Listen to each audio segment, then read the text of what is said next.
কুকু পাখির খুঁটিনাটি রান্নাঘরে আজকে দোকানের রান্না হচ্ছে মুগ পটল, আলু কুচি ভাজি আর থাকছে হচ্ছে আলুর দম। তো মুগ পটলের জন্য আমি মুগের ডাল ভালো করে ভেজে আমি সেদ্ধ করে নিয়েছি। তা এখানে 350 মতো মুগের ডাল আছে।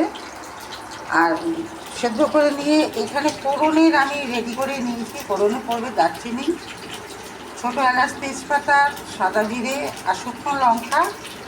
এখানে মশলাও আমি বেটে নিয়েছি, যা যা মশলা আমার পড়বে। এখানে বেশি মশলা পড়বে না।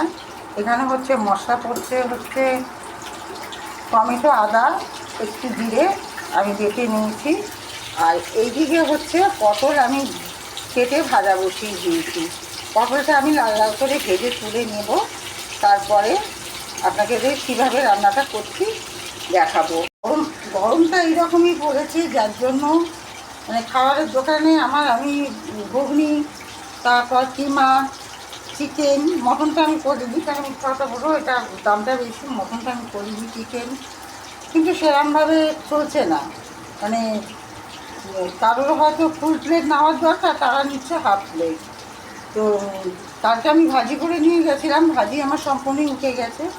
তার এক অন্য ধরনের একটুখানি ঘুগনি করেছিলাম, হালকা একদম ওই ছোটো চানা সোয়াবিনগুলো আছে তাই দিয়ে আমি করেছিলাম, সেটাও আমার উঠে গেছে। যার জন্য আজকে শনিবার, দোকানে আজকে নিরামিষ, অনেকেই নিরামিষ খাবার খোঁজে। 100 জনের মধ্যে 90 জনই নিরামিষ খাবার খোঁজে বলে আজকে এই আইটেমটা আমি দোকানে রেখেছি। আর এই মুগ পটলটার সাথে রুটি, ভাত, পরোটা আপনি যা দিয়ে খাবেন তা দিয়েই ভালো লাগবে। তার জন্য আজকে আমি দোকানে এরকম রান্না করে নিয়ে যাচ্ছি। পটল ভাজা আমার হয়ে গেছে, এবার আমি পটলগুলো তুলে নেব। আগের কড়াইটা ছোট্ট হয়ে যাচ্ছিলো বলে যার জন্য বড় কড়াইটা বসালাম। বসে এখানে আমি ফোড়নে দিয়ে দিয়েছি। ফোড়নটা একটু ভাজা ভাজা হলে তারপরে আমি বেটে রাখা মশলাটা দেব। ফোড়ন আমার ভাজা হয়ে গেছে, খুব সুন্দর গন্ধ উঠেছে। দারচিনি আর হচ্ছে ছোটো এলাচ, তেজপাতার গন্ধটা এত সুন্দর ওঠে। এবার আমি দেব বেটে রাখা মশলা। এখানে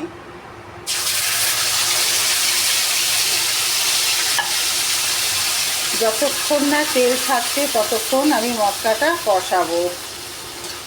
মুগ পটল সবার ঘরেই হয়, কিন্তু এক একজনের ঘরে এক এক রকম রান্না।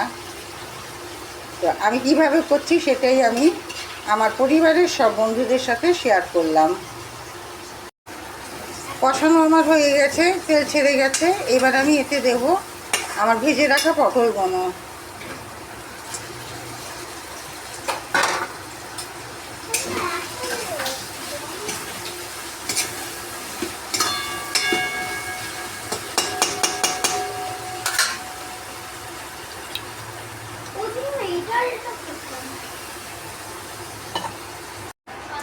পটল কষানো আমার হয়ে গেছে, পটল আমার সেদ্ধও হয়ে গেছে। এবার দিয়ে দেবো সেদ্ধ করে রাখা মুগ ডাল।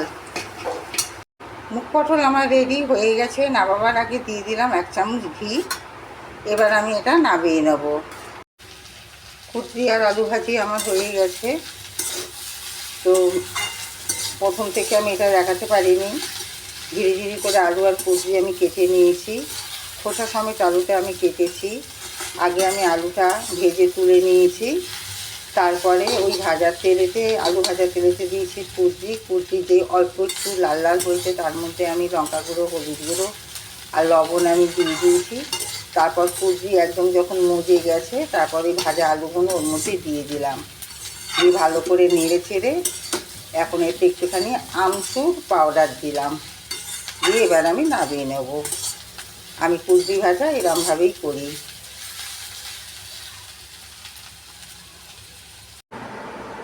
সম্পূর্ণ রান্না দেখাতে পারছি না, কেননা ভিডিওটা অনেক লং হয়ে যাচ্ছে আর আমার ফোনে অত স্টোরেজও নিচ্ছে না। তো এই ছিল আমার আজকের রান্না। যদি ভালো লাগে লাইক দিয়ে পাশে থাকবেন। সবাই ভালো থাকবেন, সুস্থ থাকবেন। রাধে রাধে।